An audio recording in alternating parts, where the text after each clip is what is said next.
what is leadership for you? Okay. That's a great question. I really struggle with this question. Um, there's a law in physics, and I wish I knew physics better.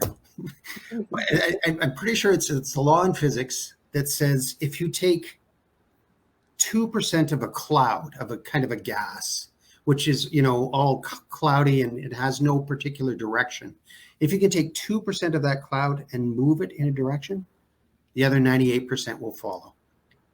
You see? And so what I've always felt leadership was not about getting everyone to follow you. Mm-hmm. It was about getting the 2%. You see? Because it's not about me being able to appeal to everyone. It's about me being able to appeal to the 2%, and the 2% will bring everyone else. You see? So it's my job to lift that 2%, to develop that 2%, to lead that 2%, and then they will lead the others. You see? The second thing I think, and this was always kind of a game for me, and it was taught to me by the monks actually, is be the first to serve, right? Always be the first to serve, and find new and more creative ways to serve, and I think those two things kind of sum up my leadership style. I think that would be the way I would describe it. What would you say would be the top 3 problems that most leaders do face? Yeah, wow. I think particularly in this environment now, Mm-hmm. one of the biggest things that leaders face is how do we stay relevant to the market that we're in, Mm-hmm. Mm-hmm. right? The ability to disrupt a market is becoming easier and faster. And so how do we stay relevant to the market that we serve? How do we stay relevant to the people that we serve? You see, as people become more and more a precious resource and more a precious asset, right? Mm-hmm. How do I stay relevant to them, right? So that I have the right to demand their best. You see, a right to extract their best, right? That is a permission-driven thing, not a command-driven thing. Mm-hmm. I need their permission to get their best. You see. And so I think relevancy is probably the biggest issue. I think, depending on where companies are at, so many CEOs struggle with so many different things, right? If they're in growth phase, they struggle with managing cash, managing the growth and finding cash. I think in the next little while, that's going to be increasingly difficult to do and to manage as things get more expensive and cash just dries up, right? So that'll be one of the tough things to do. I think the other things that they're going to find is how do we keep and retain great talent, really your key talent, because the demographics of the world are just not in our favor. Okay. The world is getting older, and most of the developed nations do not have a replacement rate on their populations. And so there's just going to be not enough people to go around. These shortages we're getting, it's not all COVID driven. Some of it's demographically driven, and where it's not going to get better, it'll probably get worse. So the key is how do we stay relevant to our people? How do we stay relevant? How do we provide the environment for them? How do we give them a matching system of values that they can espouse? And how do we train, develop them, and keep them interested, and keep them becoming more relevant, and keep them becoming more valuable as well? I think those are the things that they will wrestle with. Okay, if I got this correctly, please you guide me. I only wrote down 2 here. So Yeah. the top 3 will be: first is the staying relevant Yeah. in the market and people we serve, and Yeah.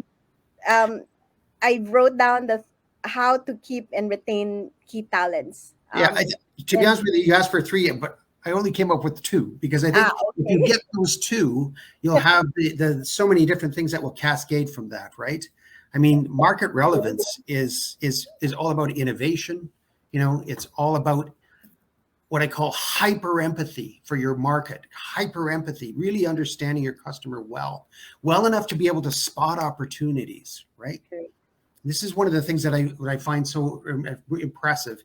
When I call my bank, for instance, and they say, "Well, you're a valued customer, but you're going to make me wait an hour and a half on the phone." You see?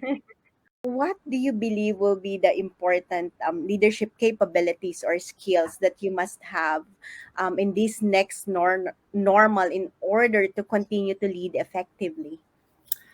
Um, One of the most important things I think is going to be able to understand or discern noise from signal. Okay, what's noise? What's signal? So there's going to be a lot of things that will command or demand your attention, Mm-hmm. and you being able to sort out quickly what's really important, what's consequential versus inconsequential, is going to be absolutely key, because the demands will grow louder. Crises may get more frequent. Okay, and so being able to understand and connect the dots as to what matters and what doesn't, I think, is one of the key skills. Okay. The second thing, which I mentioned before, is hyper empathy. Okay. Hyper empathy for your market, really understanding your customer well, right? So that you're able to uncover the opportunities in what needs they have, what criticisms they have of you, to be able to take those and listen to them and integrate solutions for them, right? Hyper empathy for your employees, to listen to them and understand how they can make things better, right? Hyper empathy for your community, right? Listening to the community. How are we, in context of this community, how are we serving that community well, right? Hyper empathy for your environment, right? The environment that we're in. And then finally, hyper empathy for your shareholder, right? The business, unless the business sustains, it's all just air, right? So the idea is how do we create, and that ability to listen will give you that kind of sense, that you'll hear the if you put your ear, when we were little kids, we used to put our ear to the train tracks. Okay, we put our ears right down on the steel, and you could hear a train miles away, right?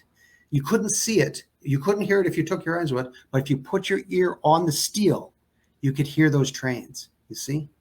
And so hyper empathy is like putting your ear on the train tracks. You can hear things a long way off before they actually hit you. So you have the luxury of an advantage over some of your competitors of time to be able to react. Okay. The other thing that I would suggest is the ability to collaborate. Mm-hmm.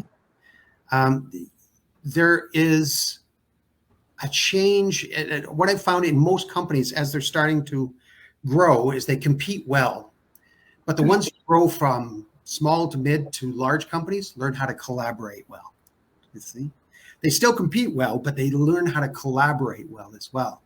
So they may be through outsourcing of certain processes, or creating, marketing, joint ventures, whatever. They've learned that skill to collaborate. Okay. The fourth one would be, and this is one of my favorites, is learn to let go. You have to learn to let go. First of all, stuff that you think has been relevant for a long time will be relevant for less time than you think. Okay. And your ability to let stuff just go is sometimes painful, but is also very necessary. And letting it go creates space for new ideas, new innovations to be able to take hold and integrate inside you. So, and I guess the last one would be probably the most important, is you got to learn to learn. Learning is a skill, right? And for I think most people in senior positions already have gotten that, but getting that down into the organization, that, learning still is important at whatever stage you're at. Developing and keeping yourself relevant, adding skills is going to discover things not only about your work, but about yourself. In the technology company that we have, we set KPIs for every employee on development skills. Like they taking courses where, how are you making yourself more valuable to yourself and then to the company, to yourself and then to your community, to yourself and then your family. You see? So the idea is learn to learn, right? I think probably those are the 5 skills that I think would be the most important in the next normal.